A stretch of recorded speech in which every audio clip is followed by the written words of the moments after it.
Life can be fast-paced, strenuous, and flat-out overwhelming. Life transitions and taboo topics can make it hard to catch your breath. Welcome to Breathe, a podcast that enables you to slow down, get your bearings, and engage in real conversations where no topic is off limits. Breathe is presented by Breath of Life, hosted by David Person and speaker-director Pastor Debleaire Snell.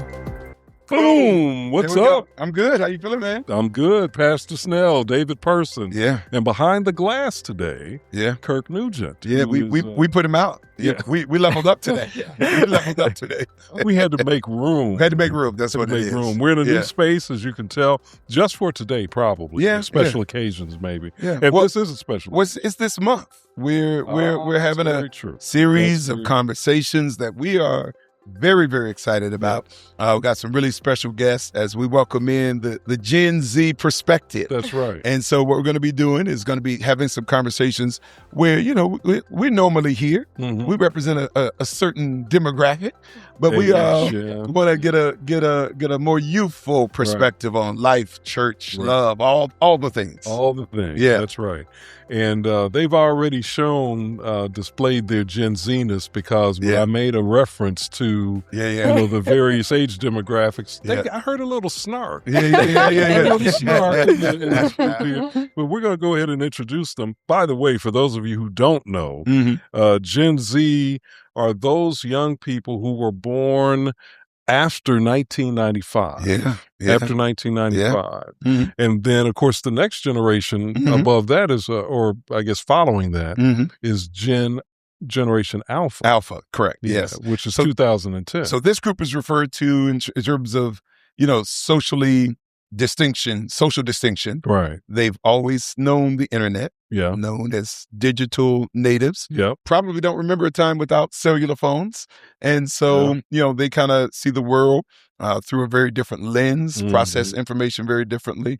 But, one of the things I can attest about the group that we have here, had a chance to spend time with a number of them directly, astute, spiritual, amazing young people, really everything that you would want to see that makes you feel like, man, both culture and the church is in good hands going forward. So, nice. Yeah. So let's welcome our group. Yes. So we have with us, I'm going to start here from the very first person here directly in front of me.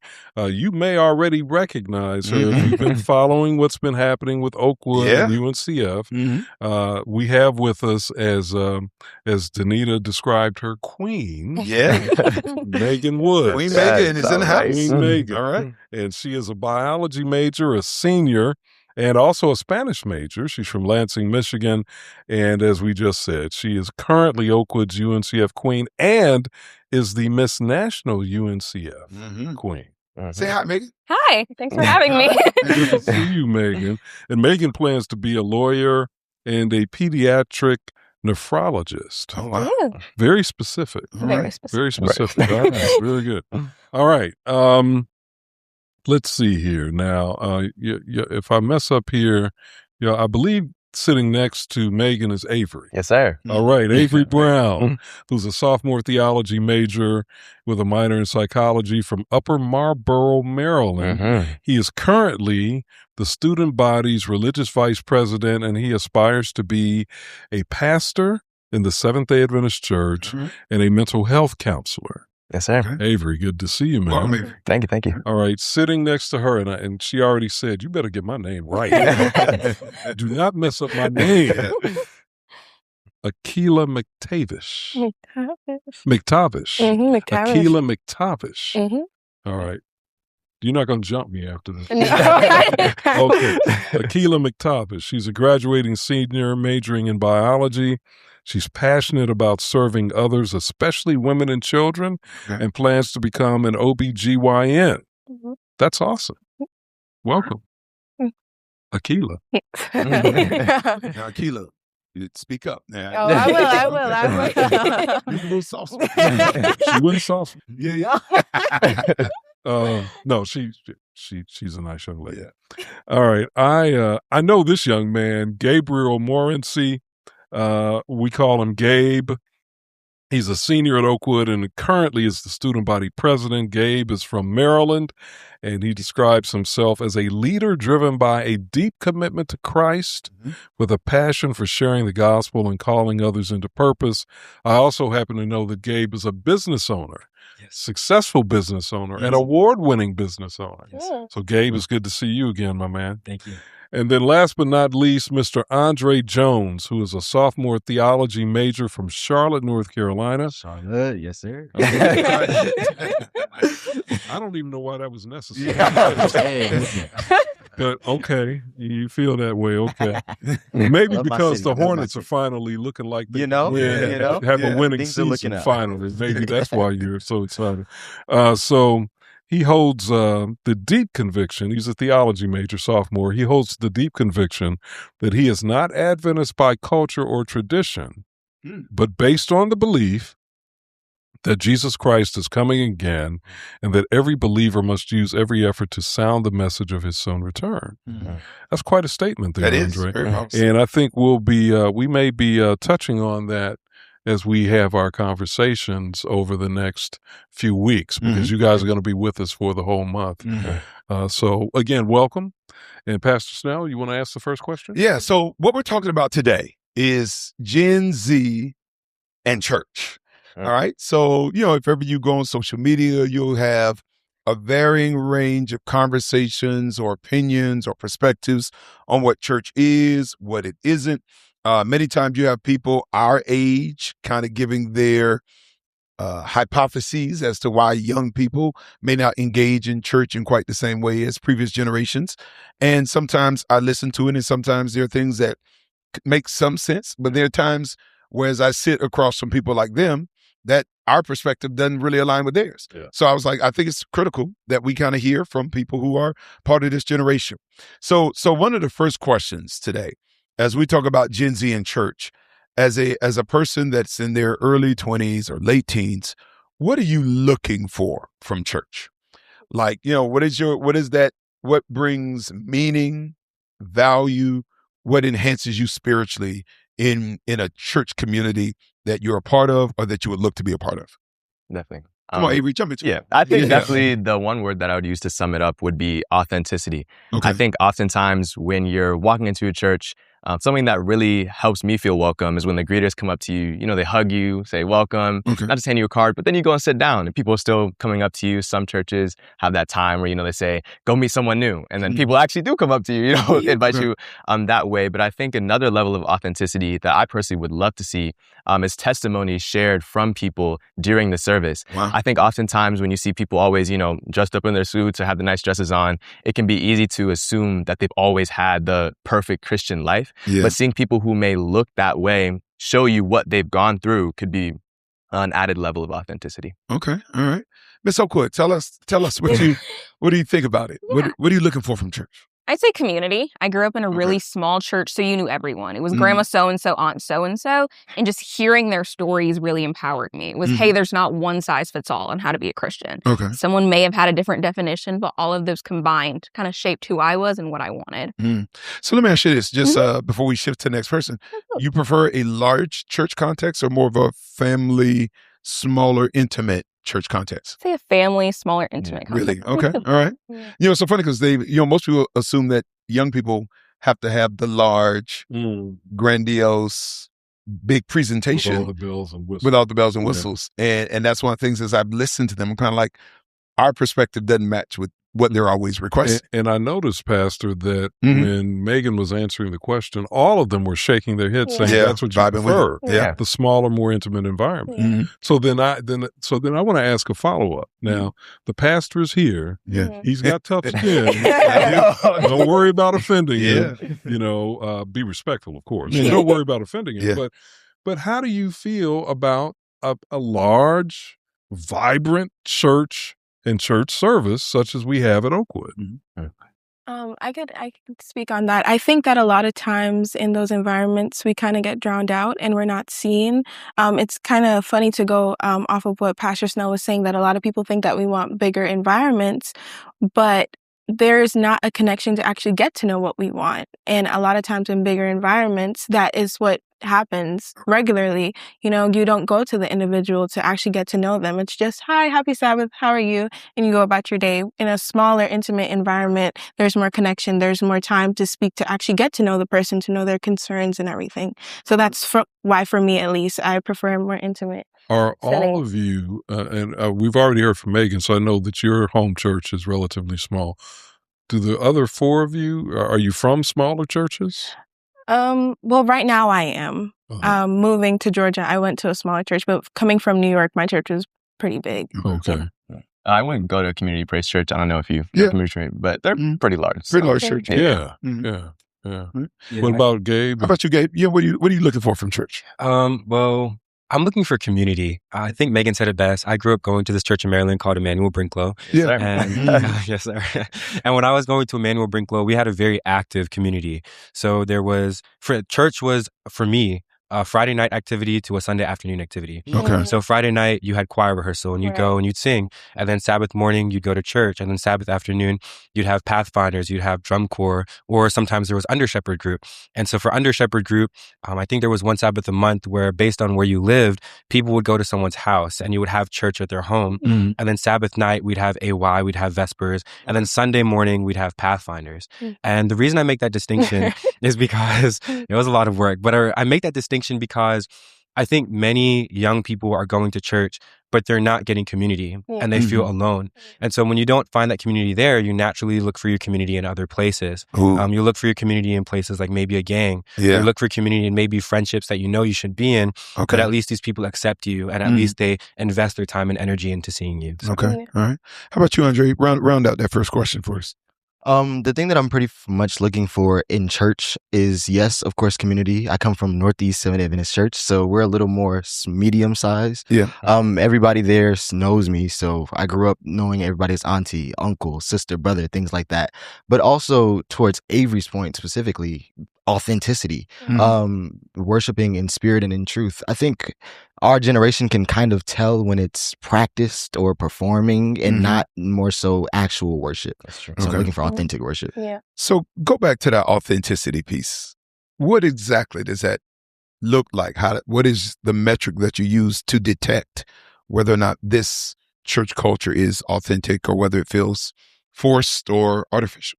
I would say it like this. I'd say we're paying attention a lot more to how people are operating off the stage in the hallways as opposed to how they are on the stage. So there have been times where people sing the praise and worship songs, but then, if you're really operating in the spirit, you kind of still be feeling it as you're walking up the stage. But if you immediately just drop your face and you walk off, it doesn't seem like there's really authenticity. Or if right. And it's like if there's like a greeting team that was greeting them for an hour and then all of a sudden they just stop saying hi to people entirely. I know you have like a social battery, but to an extent, you would assume that the spiritual gifts that you have are an outpouring of your natural character. So if you're a greeter, you would be kind and loving no matter what. Not to say that you're not, but I'd say that would be at least something I look at for authenticity. Like who is the pastor off the stage? Who are the worshipers off the stage? But even additionally, I would say, I think a lot of it starts in the home too, because if the mother and father are always, dressed up nice going to church and their kids also don't know that they've had struggles, they've had experiences where they weren't always the, quote, perfect Christian, then you go into an environment where you see a lot of people that look like them and you assume that their story is the same. So, So let me ask you this, Ms. Woods. What's one of the things about church culture, whether it's just what you've seen growing up or since you've been operating a little bit more independently as a young adult, that frustrates you? What are some things that, and you're not just talking to us, but, we got people that are leaders in churches all over. And everybody's asking the question, how do we reach kind of the emerging generation or next generation? What are some things in church culture? I want all of y'all to give me at least a quick synopsis of that answer, like that frustrates you. Absolutely. I think people assume and they don't ask. I've had a lot of times where I brought friends to church and they're like, I can hear the greeter saying, oh, do you see how she's dressed? And if I can hear you, I know she can hear you. Right. Or I'll be back cooking for dinner and I may have had a friend that I invited from school and he's back there cooking with me. And it's like, oh, why is he back here with her? He shouldn't be around her. He's dangerous. If I can hear you, I know he can hear you. Oh, wow. So it's these circumstances where people assume, hey, we're not used to seeing someone not in a dress, not in a suit. So automatically they're dangerous. Automatically we need to go discipleship immediately. Instead of, hey, what's your name? Hey, how are you? Hey, happy Sabbath. So just that immediate assumption. Wow, that's stings to hear. Yeah, that very much stings to hear. I would say I definitely get frustrated from the fact that they don't continue. I think a lot of times when young people come into the church, they do put an emphasis sometimes on them, and but it's to grab and get numbers instead of actually building relationship. And I think that a lot of times when the relationship is built and we got them and they're here, there's no connection afterwards. There's no checking up on them now that they're, assimilated to the environment. It's just like, well, you're here now, so it's okay. We don't care. But the people that have been there, the people that have come, there's no more connection being built. There's no more reaching out, asking, how are you? Asking how's your day? How's life? How's actually coming in here and changing and doing all of that? So I think definitely just not maintaining that connection is what my frustration stems from. Yeah. How about you, Gabe? Jump in there. Well, I would say the lack of discipleship. And when I say discipleship, I'm not necessarily talking about, just building community. I'm talking about walking with someone from the first time they hear the word Jesus Christ to baptism and then past baptism. I think oftentimes many young people leave the church just because they're confused and because they hear so many things. Now we have social media. Now we have the internet. Now we have, so many conflicting views. And so because there's nothing solid for young people to stand on because they don't have someone to disciple them or mentor them, they end up leaving. And so that's one thing that I think really frustrates me, just the lack of discipleship and support for young people when they first, come to church and are interested in learning more, and then to baptism, but then past baptism as well. Right. Okay. All right. Andre, any thoughts on it? One thing that kind of frustrates me about church, I guess I would have to say, would definitely be people thinking that only pastors or elders are the ones that are supposed to lead the gospel ministry and tell somebody else about who Jesus is. I kind of see like when people are asking for advice about Bible studies or what to do about something, they'll call over the pastor or one of the elders or something like that. And I'm like, you can say it too. We should all know this gospel ministry. So I think that kind of irritates me a little. Okay. All right. This is very interesting. No, I actually think our audience is going to be quite stunned because the assumptions are being very much contradicted in what they're sharing with us. So. Yeah, I'm hearing that you seem to, and I'm speaking of you collectively, lack of authenticity, lack of relationships. Community, a real sense of relationships and community. Also judgment. Yep. All of those things. Yeah. Go ahead. You want to? Yeah, and I was just going to say, going back to the statement before that young people or the notion is that young people like bigger churches. The reason they go to bigger churches is to just blend in.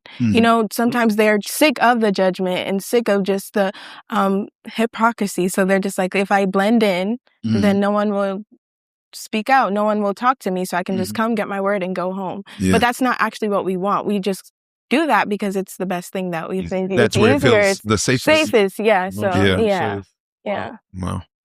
So let me ask you this. So all of you all, in some way, shape, or form, I think you were brought up in the church. Do you feel like, are you grateful that you were brought up, raised as a Christian young person? Do you feel like it's added value, a foundation to your life? Do you feel like, all right, I have been given an advantage? Or do you kind of feel like, all right, I grew up in church, but man, I had to figure out Jesus in a different way, or I didn't get Jesus till I was a young adult. Like, do you feel like your life is better as a result of growing up in church? No, yeah. Go ahead. Okay, I can speak to that. Okay. I feel very blessed and privileged to have grown up in an environment where my parents were very intentional about the way they parented me. Okay. And so because my parents were very intentional and exposing me to certain people and exposing me to certain things in church, my dad and I used to get into debates, arguments. He would call it debates. I would call it an argument. But he was very open, and I was allowed to question, and I was allowed to say, I don't agree with this and I don't believe. Okay. And so that discipleship from my parents made me very grateful, because now that I'm older, I can say, well, I know why I believe this. I have my relationship with God. So, and I also grew up in a very communal church community. We had church basketball and, some of the greatest rivalries known to man. Basketball court, you understand? We had Pathfinder's drum course. So I consider myself very blessed to have had that intentional community around me. Okay. Anybody else want to take a stab at that? Yeah, I can say I'm really grateful, especially for the church I grew up in. I grew up between Benton Harbor and Lansing, Michigan. Mhm. So it was the church my dad grew up, and Benton then the Harbor. church. Yeah. So it was a really great time to Highlands. just Yeah. absolutely. You saw a lot of seminarians come through. Yep. So in a way, you kind of saw the future of the church and the way it was Mhm. moving. So there was always something new. Yeah. There was always a new seminarian where, hey, we should go here, or hey, we should do this. Yeah. And it got me engaged. I went to Mhm. Pioneer Memorial for a little bit too, and working under female pastors was a really big thing for me too. And that was the first time I was able to Really? Okay. witness what that looked like. So Mhm. church to me was a lot of different places, and each one taught me something different. Okay. Yeah. I'll say that coming from Jamaica originally and then just moving around in general, I was exposed to a lot of different environments. And I definitely believe that my parents instilling not just church, but the morals and principles that they did in me really made me grateful, because being exposed to so many young people and seeing that they don't have community, they don't have pathfinders, they don't have, after Sabbath hangouts and stuff with people that are just like you, it really does weigh heavy on them. And I think that for us, community is very important, and the church supplied that for me naturally. So I am definitely grateful that my parents placed me there, but also mentorships and opportunities. So many things came from the church. And I am definitely grateful that I was able to be exposed to that. So I'm sensing that even though all of you have expressed criticisms of the church, you're all still fully committed to the church. Yeah. Yes. Yeah. Definitely. So then I have this question along that lines. Yeah. Do you intend on, I guess, once none of you are married yet, right? Once you get married, have kids, do you intend on raising them in the church as you were raised? And what would you do differently for their upbringing spiritually than what was done for you? I'm sure there'd be certain things that you'll repeat and share, build on that foundation. But what would you try to do differently for their church engagement than as opposed to some of the things you saw coming out? I can go. So the question is, do you plan on raising your kids in church? Yeah. And how would you do it a little differently? Yeah, I think I definitely plan on raising my kids in church. I say like the greatest testimony is sometimes what God kept you from, not necessarily the things that you've gone through. Yeah. And I think for me, I did not do a lot of things simply because, we were Adventists, certain things you just do and don't do. Mm-hmm. And I'd love for my kids to be able to have the same testimony by God's grace. One thing that I would do differently is I would try to find as many ways as possible for my kids to actively serve in the church as they got older. I think, you have adventurers and pathfinders, which makes you more involved. But as you become like an older, young adult, there's only so many more ways that you can continue to be involved unless you become like a master guide or something of that nature. Yeah. It'd be great to be a part of a church that gave like internships for like media or like internships for people who want to go into ministry, because oftentimes people are looking for these things, and a great way to start out could be at a local church. So. Okay. Anybody else? I would go about it kind of the same way as Avery. The one thing that I would change about it, though, is for my children, I intend to more so teach them what you can do outside of what not to do. Okay. Like for the church culture, a lot of times we hear, don't do this, don't do that. But I think I want to raise them a little more like, here's what we can do. Here's what is available to us. So it's not like everything's shut off. Yeah, the Christian life should be more joyous. Yeah. It actually should be a liberating experience as opposed to a restricting one. All right. I think I would take a more practical approach, because I know that my parents have taught me, hold on to God no matter what you've gone through and everything. But a lot of people don't talk about church hurt. And so many young people are church hurt, and because of it, they leave. But I believe that if there's an emphasis from a young age that even though people are people, because we all are people and we sin, you still should stay there, because I believe that this is such a good environment no matter what people do. Yeah. And I think I would allow my children to know that in spite of everything that goes on, you can find a different church, but it is good to be in that community. Yeah. That's something. Let me ask you something. As you kind of maybe have dealt with peers who are wrestling with church hurt, maybe they've been a little bit disillusioned by it. What could we as leaders of the church, how would you kind of admonish us to appeal to them, to reach out to them? Does there need to be apology? Does there need to be accountability? I know everybody's hurt is a little bit different. So I know you can't speak to everybody's experience, but what would be a healing balm as you think through that? I would Go ahead. definitely I would definitely say probably just as you're saying, an acknowledgement. Okay. So a lot of times when people get church hurt, it's kind of brushed off to the side. No one wants to talk about it. But even an acknowledgement and an apology, I think, could help. Okay. I think that could help. Anybody else have any thoughts on that?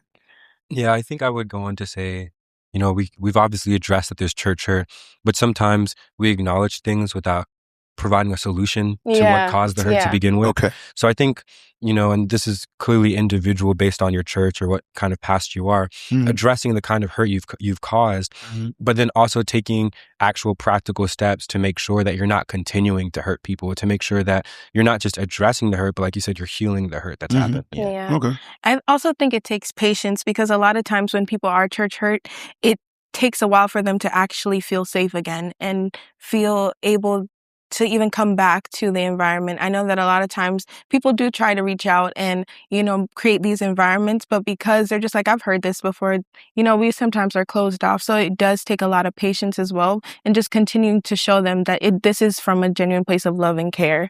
So, yeah. I'd like to know too, before we move into our final question, when you say church hurt, give us some examples so that the old heads out there can understand what it is that we're doing that is causing you pain.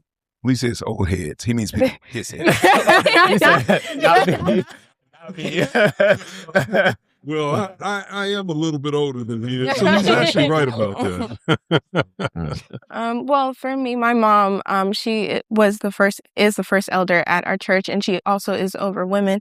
And a lot of times when she speaks to them, one of the things that come up is the fact that Sister So-and-so said something about my appearance, made me feel, this way. So that's one way I know women suffer from church hurt, but just feeling isolated and feeling that they're being judged immediately.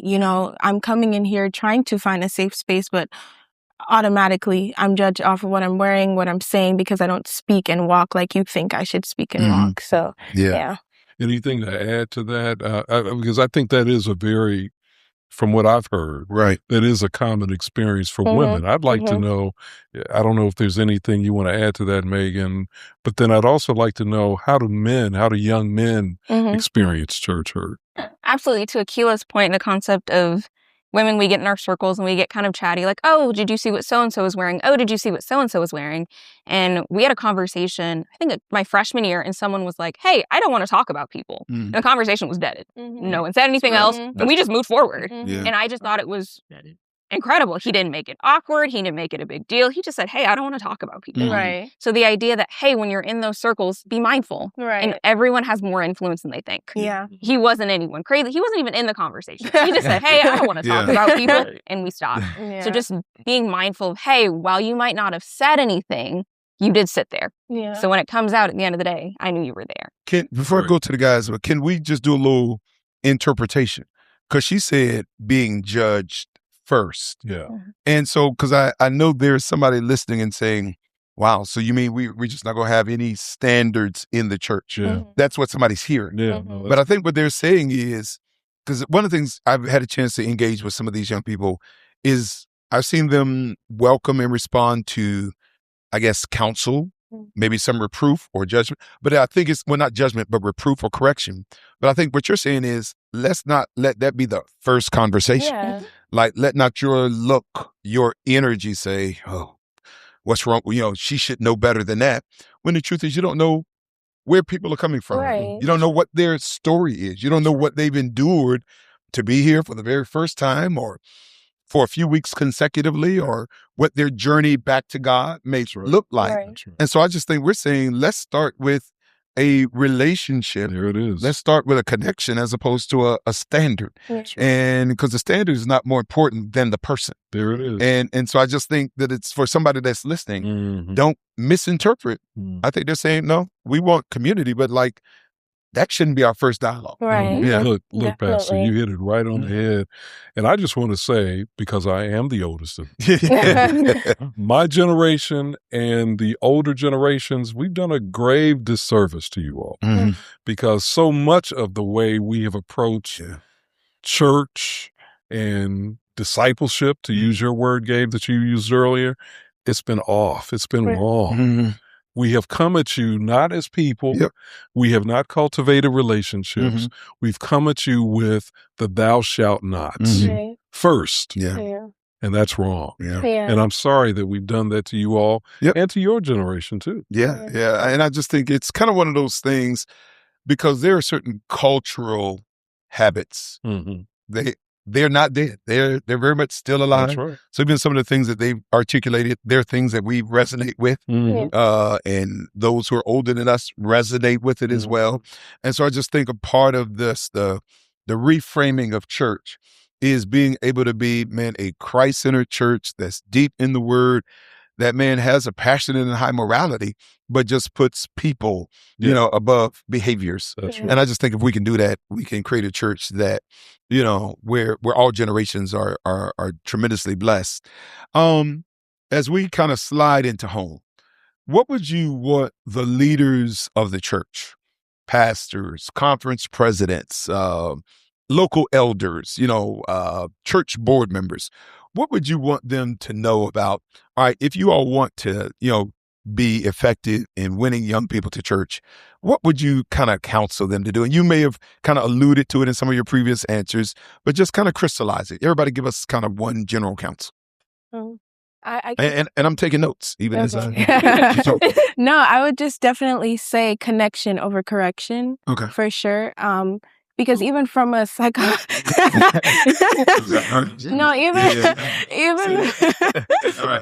even from a psychological standpoint, a child is more willing to listen to her parents' correction than a random stranger. Okay. So, you know, if you build that connection, build that relationship, we're more likely to listen to you than just, I don't know you and you're coming to me and telling me to not do this. So just that. Okay. Yeah. I would definitely say home visitation. I've been a part of a church where the pastor... How old are you?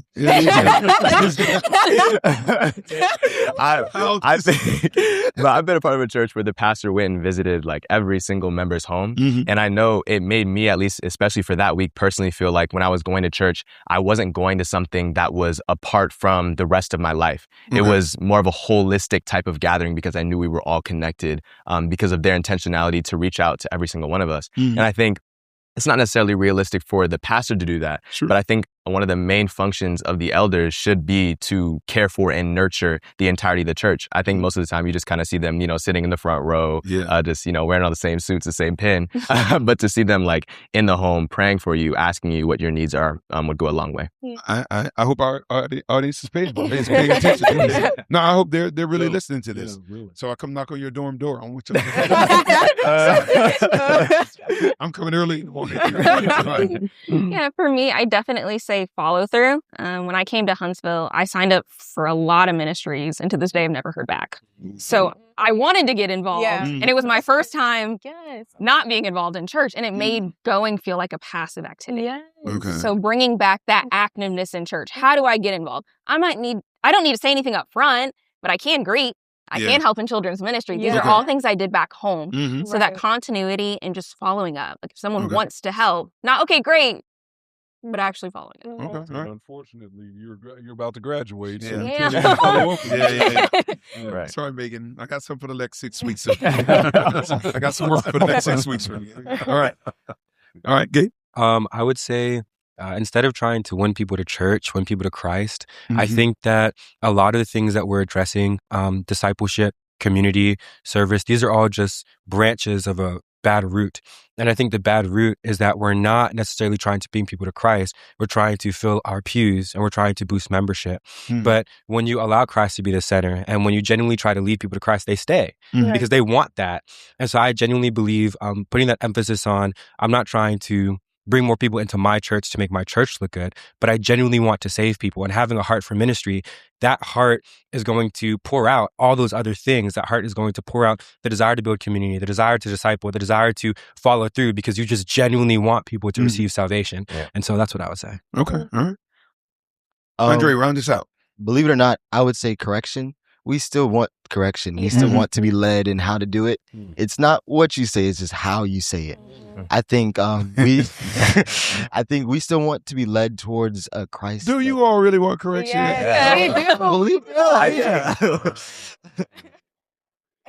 Loving correction. Listen, loving. Tell him that's. Oh yeah. Yes, Just to show us, we still want to get to heaven. We still want to go in Christ's direction. But of course, just correction. Okay. All right. This has been It's fascinating. eye-opening, Yeah. insightful, very much encouraging as well, though. Yeah. And I think, as I'm listening to you, I think that, as we look to grow our churches, I think, one of my larger takeaways is I think we try to adjust what's happening on the platform. And I think the belief is if we change the music, the aesthetic, maybe what time we meet, that's what will be the secret ingredients. But honestly, it's some of those basic things that Christ laid out: community, authenticity, discipleship. If we're able to kind of tighten the screws in those areas, I think we won't just win a younger generation, but we'll be able to be more impactful in reaching the world with the good news of Jesus Christ. I think so. Yeah. We've heard a lot of wisdom today. Yeah, a lot of wisdom. Megan, Avery. Yeah. Akila. Yes, sir, you got it. And Andre, thank you for joining us for this very special episode of Breathe. And we've got 3 more to follow, and we're looking forward to those conversations as well. God bless you. And to those of you who are regular viewers and listeners, I hope, as Pastor Snell said, I hope that you were taking notes as he's been taking notes. And don't forget, as we always remind you, stop, pray, and breathe. Breathe is produced by David Person for Breath of Life. Executive producer is Debleaire Snell, and sound engineer is Kirk Nugent. Audio episodes of Breathe can be found on Apple, Spotify, or Google Podcast platforms. For video episodes and extra content, check out the Breath of Life YouTube channel. Breath of Life is faith-based content, resources, and programs from a contemporary urban perspective for those looking for hope and guidance. We believe that every breath we take is a testimony that God is consistent, that He loves us, and has a plan for our lives.